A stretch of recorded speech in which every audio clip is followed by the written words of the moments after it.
في بعض الحكايات الكورة مش مجرد لعبة، هي باب بيطلعك من الفقر، من الضلمة، من النسيان. ده بالظبط يا صديقي اللي حصل مع طفل اتولد سنة 1940 في مدينة في البرازيل اسمها تريس كوراسيوس. اتولد الطفل ده وكان معروف باسم أديسون أرانتوس دي سيمنتو، ولكن العالم كله هيعرفه باسم واحد بس، هو الجوهرة السوداء بيليه. يا كاتب التاريخ لا تغلق الصفحات، يا كاتب التاريخ عنوان الورقات.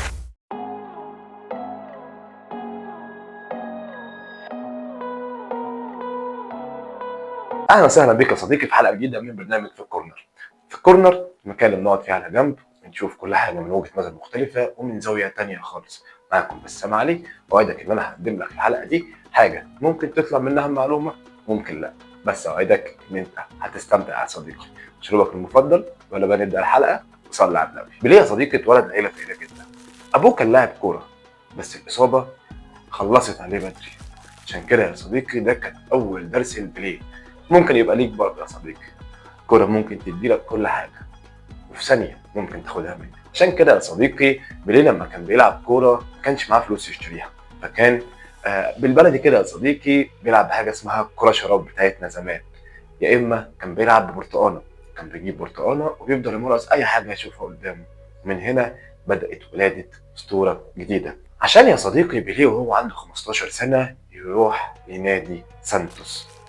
ساعتها شافوا فيه ان ده مش لعيب عادي، ده مش مجرد طفل بيلعب كوره. ساعتها يا صديقي سانتوس كان مجرد فريق محلي، يعني فريق منتصف دولي، ولكن مع بيليه عمل اسم عالمي لفريق سانتوس. عشان كده يا صديقي سانتوس كسبت كل البطولات في وجود بيليه.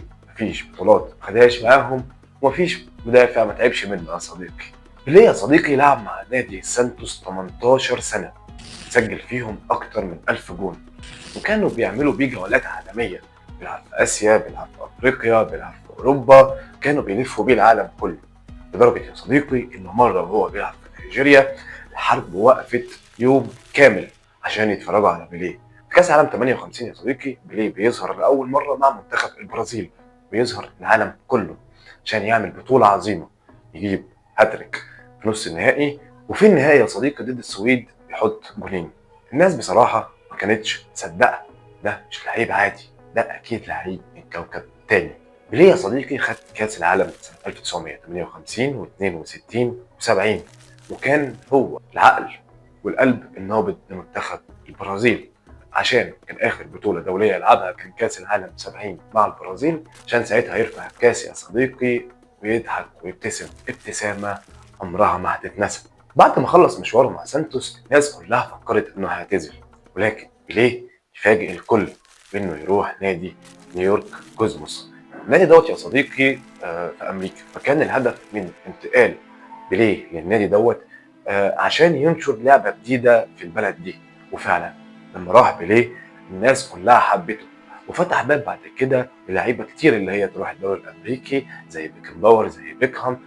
وده فتح بعد كده مجال للدوري الامريكي زي ما احنا شايفين حاليا، ميسي، سواريز، جوردي البا، سيرجيو بوسكيتس. ناس كتير يا صديقي راحت الدوري الامريكي، وده كله كان بدايته او اللي نشر اللعب في امريكا كان الظاهره بيليه. وبعد ما اعتزل يا صديقي بيليه بقى سفير النوايا الحسنه، عشان يبقى صوت للي ما عندهمش صوت، عشان بعد كده يتكلم عن السلام، عن الرياضه، عن الامل. تيجي سنه 2022 العالم كله يا صديقي يودع بيليه، ولكن يا صديقي بيليه فعلا مات، ولكن ساب لنا حاجات كتيره تفكرنا بيه، زي بطولات، زي الاهداف، زي لقطات، حاجات كتيره يا صديقي تفكرنا بالجوهره السمراء. سؤال الحلقه يا صديقي، بيليه كان الهداف التاريخي لمنتخب البرازيل، عشان تيجي سنه 2023 في لاعب يكسر الرقم ده. السؤال ليك هنا، قول لنا كان هداف بكام هدف، ومين اللاعب اللي كسر الرقم بتاعه؟ بيليه يا صديقي ما كانش بيلعب كوره، بيليه كان بيحلم، والكوره بتحلم معاه. من اول برتقانه لحد كاس العالم الذهبي. كتبت حكايه طويله جدا، تاريخ مليان اهداف، مليان بطولات، مليان قصص مؤثره. دي يا صديقي كانت حكايه الجوهرة السمراء بليه. ولو عجبتك الحلقة ما تنساش تعمل لايك وشير وسبسكرايب وتفعل زر الجرس. اتفرج على الحلقات اللي فاتت، اتفرج على الحلقات اللي جاية، واكتب لنا رأيك في الكومنتات. أي حاجة تقدر تعملها اعملها يا صديقي. المهم هنستناك في الحلقة الجاية، ولو حابب نعمل حلقة عن لاعب معين ممكن تكتب لنا في ساعتها إن شاء الله هننفذ ده. أشوفك الحلقة الجاية يا صديقي. ما تنساش صلي على النبي.